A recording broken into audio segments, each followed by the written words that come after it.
මෙවර 2020 කාන්තා ලෝක කුසල තරඟ මාලාවේ ඉතාමත් තීරණාත්මක තරඟයක් ඊයේ දවසේ පැවතුණා ශ්‍රී ලංකා කණ්ඩායමට ඒ බටහිර ඉන්දිය කොදෙව් කාන්තා කණ්ඩායම සමග. මෙම තරඟය දෙපිළටම ඉතාමත් වැදගත් තරඟයක් බවට පත් වූයේ සෙමි ෆයිනල් වටය සඳහා තිබෙන අවස්ථාව වැඩි කර ගැනීම සඳහා.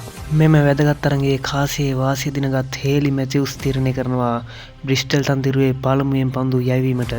කණ්ඩායමේ නායකයා විදිහට මැතිව්ස් ගත් තීරණයට උපරිම සාධාරණයක් ඉටු කරන්නේ ඇය වන පළමු පන්දුවාරයේම විශ්මි ගුණරත්න ක්‍රීඩාගාරයට යවමින්.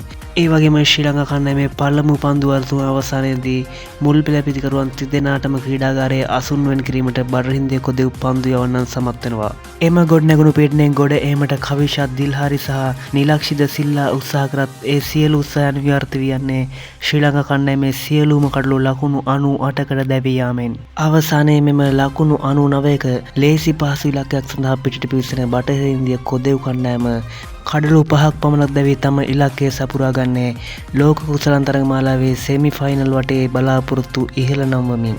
ඒ අනුව බටහිර ඉන්දිය කොදෙව් කණ්ඩායම තමන් සහභාගී වූ තරඟ තුනම ජයග්‍රහණය කරමින් B කණ්ඩායමේ දෙවනි ස්ථානයේ පසු වන අතර ශ්‍රී ලංකා කණ්ඩායම සහභාගී වූ තරඟ තුනෙන් එක් තරඟයක් පමණක් ජය ගනිමින් B කාණ්ඩයේ පස්වන ස්ථානයේ පසු වෙනවා.